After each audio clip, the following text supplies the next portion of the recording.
So bago ang lahat, matatapos na yung FIBA Asia, hindi pa rin naglalaro si Jamie Malonzo. Pero sa NBA muna, naglabas ang NBA.com ng listahan ng top 10 player para sa East at sa West. Ang number 1 player ng West si SGA. Ang number 1 player naman para dito sa East si Giannis. Sa buong NBA, ang number 1 player for next season si SGA pa rin. Kahit sa top 10 point guard, siya ang number 1 player or number 1 point guard. Halos unanimous na sa SGA ang magiging number 1 player for next season. Pero tinalo lang siya ni Jokic pagdating sa NBA Fantasy dahil si Jokic ang best choice dahil sa kanyang stats. Siguro naglalaro naman sa inyo yung iba doon ng NBA Fantasy. Kung merong star player, merong role player, at ito naman yung mga elite complementary player. Hindi sila yung main star, hindi rin sila yung consider na role player, pero napipil nila yung kulang sa team. Ito naman yung mga top complementary player para sa 2026 base sa ranker.com at based na rin sa stats nila last season. Ang una dyan yung GOAT ng Pro American Tournament, si Peyton Pritchard. Dahil last year naka 61 points siya, ngayon naman taon naka 68 points. So wala namang connect sa NBA yun, shiner ko lang. Si Peyton Pritchard, parang Duncan Robinson ng Celtics. Siya nanalo ng 6 Man of the Year na merong 14 points, 3 rebounds at 3 assists per game. Dapat nga si Malik Beasley yun kaso hindi siya nagbabayad ng barbero. 42% sa field at 42% sa 3-point area. Kaya ako nasabing Duncan Robinson dahil nakakuha siya ng minuto sa Celtics na nakalimutan nilang tumira ng 2 points. Ang Celtics ang number 1 team pagdating sa 3-point area last season. Si Pritchard 3 out of 8 mula sa beyond the arc at mostly ng mga tira niya sa 3-point area talaga katulad ni Duncan Robinson. Kaso si Pritchard merong D. Meron din namang D sa Duncan Robinson pero hindi naman nagagamit. Si Pritchard 6'1 point guard at 3-and-D player. Nasa 113 ang defensive rating niya. Nagiging malaking part siya ng Celtics sa second unit.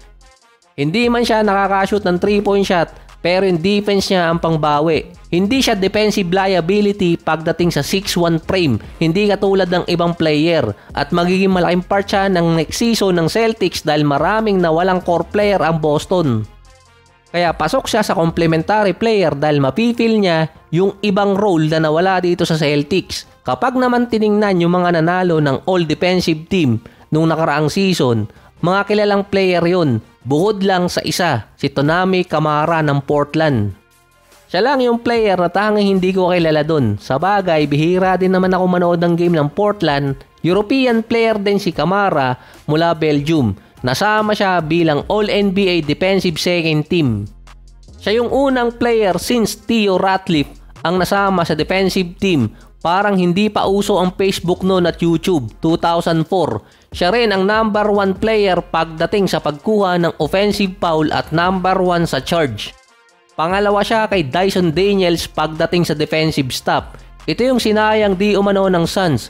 Sabi kasi ni Booker na gasgas na to, sino daw ang babantayan sa kanila nung nakuha nila si Bradley Beal noong 2023 off-season, papasok ng 2024 season. Nakalimutan din tanongin ni Booker sino naman sa kanila ang magbabantay sa kalaban. Naging part ng Damian Lillard trade si Camara. Mula Suns napunta siya ng Portland. Kasama doon si Holiday. Rookie season pa lang niya naging defensive player na talaga siya until sophomore year. Yung batch niya ng 2023 class, madaming defensive player doon. Si Wemby, Thompson Brothers, Cason Wallace, Derek Lively, Podziemski, kahit si Strother. May average si Tonami Camara na 11 points, 5 rebounds, 2 assists, 1 steal at isa sa mga high projected trade target for next year. Matatag kasi siyang complementary player dahil sa defense niya, marirate niya na mas mataas yung isang team pagdating ng playoffs kasi doon nagkakaproblema yung iba. Ang Portland at Suns parehas ng win-loss record. Nasa 36 and 46. Pero ang Suns ang isa sa worst defensive team last season, ang Portland number 16. Dahil kay Camara yun. Meron pang stretch ng March doon na naging number 3 na defensive team ang Portland dahil sa tinatawag na the box defense nitong si Camara. Si Dyson Daniels naman ng Atlanta, dapat di umano ang nanalo ng Defensive Player of the Year na magpapasakit sana sa ulo ng Hawks. Kung nanalo kasi siya, automatic max contract player. Lamang kasi ng 10 boto si Mobley kumpara sa kanya. Sinamahan pa kasi yun ng team success ng Cavaliers. May average si Dyson Daniels last season na 14.6 rebounds, 4 assists, 3 steals, 49 and 34%. Ganito ka-insane yung numbers niya last season. Sa 2024, ang leader ng steals si SGA at De'Aaron Fox. 150 silang dalawa. 2023 si OG, 128. Sa 2022, DeJounte Murray, 138 steals. Sa 2025 naman, merong 76 games itong si Dyson Daniels at meron siyang 229 steals. Ang susunod sa kanya si SGA na merong 131. Ang difference ng dalawa, 98 steals. Mas marami pa yon kay Amen Thompson na meron total na 97 steals last season.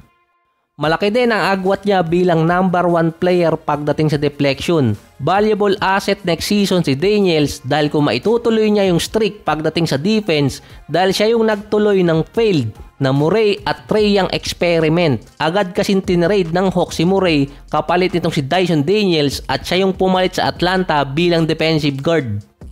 Yung hindi nagawa ni DeJounte Murray para sa Atlanta Hawks kasama si Trae Young, nagawa naman itong si Dyson Daniels sa loob lang ng isang taon. So noong mga nakarang araw naman, may report na si Austin Reeves expected makakakuha ng $30 million pataas na kontrata per season. Kailangan muna nga lang niya magkaroon ulit ng magandang season next year at dun masusubok si Reeves. Siya ang consider na third best option sa buong NBA last year. Na yung iba hindi talaga pumayag doon pero siya lang talaga kasi yung nag-a-average ng 20 points per game sa isang team na merong dalawang star or all-star or superstar pa. Kung literal na meaning ng complementary player, siya yung best option doon. Pero hindi siya yung best complementary player for next season or kahit last season.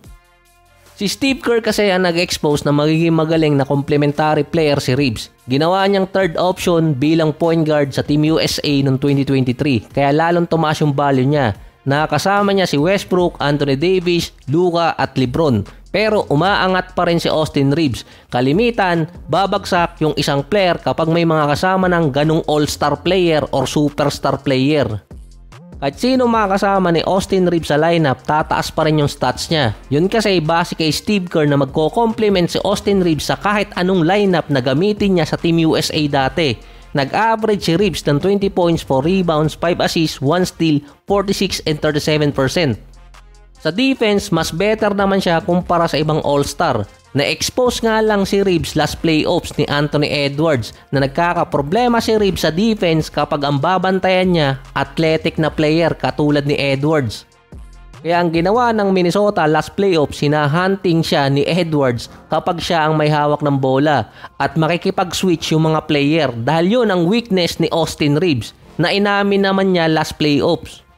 Doon lang siya hindi naging best complementary player pero maging secondary or primary ball handler na dadala pa rin naman niya. Kung $30 million mahigit ang inaasam-asam ni Austin Reeves, pwede kasi niya makuha yun. Siguro marami magdi-disagree dito pero kung magagawa ni Austin Reeves na kahit targetin siya ng mga athletic player, hindi siya matutulad nung last playoffs katulad ni Derek White. Hindi siya all-star, hindi rin siya basta-basta role player, siya yung difference maker. Si Derek White kasi ang number 1 complementary player para sa 2025 season, papasok din ng 2026. May average siya last year na 16 points, 4 rebounds, 4 assists, 44 and 38%. Kilala bilang defensive player si Derek White, pero kapag kinakailangan talagang umiscore, saka siya i-score ng malaki. Tulad na lang nung Atlanta versus Boston nung December or October 2024. Si Tatum nag-i-struggle sa field. Meron lang 20 points at 5 out of 16. Si Derek White noon ang umiscore ng 31 points, 10 out of 15 sa field at 7 out of 12 mula sa 3-point area. Nang March 2025 naman, wala si Tatum dahil injured. Si Jaylen Brown naman yung nag-struggle. Umiscore itong si Derek White ng season high na 41 points, 14 out of 26 sa field at 9 out of 17 sa 3-point area. Kapag nag-struggle o kaya nawala yung isang star player ng Celtics, siya ang papalit. Kahit nung Game 5 na nawala si Tatum versus sa Knicks dahil sa injury, siya ang naging leading scorer nun na dapat si Porzingis. Dahil siya ang dating former all-star, tapos dun si Jaylen Brown kailangan na rin ng tulong. Dun papasok si Derek White kaya siya nagiging complementary.